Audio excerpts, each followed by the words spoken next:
Welcome to 5 Good Minutes. You're listening to today's inspirational message on the book of Ecclesiastes with Kurt Bjorklund.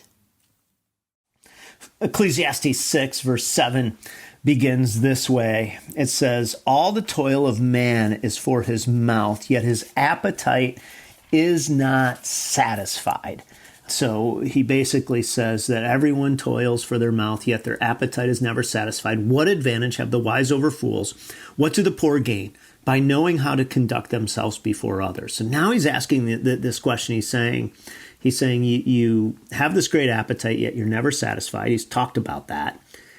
And he says, and even wise people end up not doing any better. Verse 9, better the eyes, what the eyes see than the roving of the appetite. This too is meaningless, a chasing after the wind. So now he's evoking, again, this image from the beginning. It's havel, kind of this idea of a puff in the wind. You're chasing the wind. You're trying to grasp something that you can't have. What existed has already been named, and what humanity is has been known. No one can contend with someone who is stronger. The more the words, the less the meaning. And how does it profit anyone? For who knows what is good for a person in life during the few and meaningless or puff days that they pass through like a shadow? Who can tell them what will happen under the sun when they are gone? So here he's saying, again, your life is fast and it will be frustrating for all the days of your life. So again, seemingly bleak kinds of images here as he talks about this. And what he's doing, I believe, is he's saying you can try to get wisdom, you can try to have pleasure, you can try to get acclaim before people, and all of it is basically something that profits. And then verse 12, again, for who knows what is good for a person in life during the few and meaningless days they pass through like a shadow? Who can tell them what will happen under the sun when they're gone? Translation here is you can't predict in any way the future or how your life will be remembered, thought about.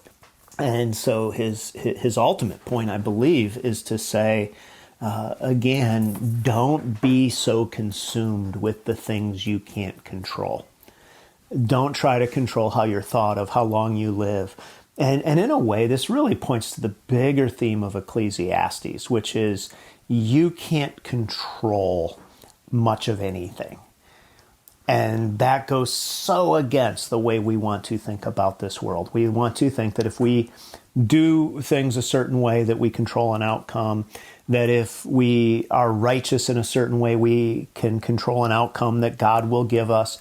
And therefore, the world becomes kind of mechanistic. Like if I do things a certain way, I get a certain outcome. And I think what the author of Ecclesiastes is pointing to is he's saying even when you control things as best you can, your outcome isn't guaranteed. Therefore, why are you spending so much time trying to control outcomes that you can't ultimately control?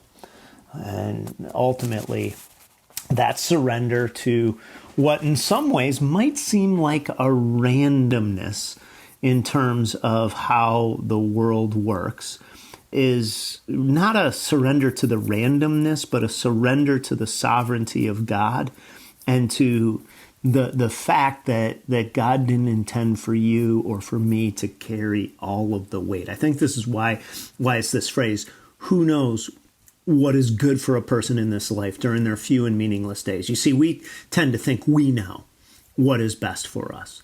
And he says, we pass through it like a shadow, like this is so fast that to presume that you know what is best during this little time is to miss.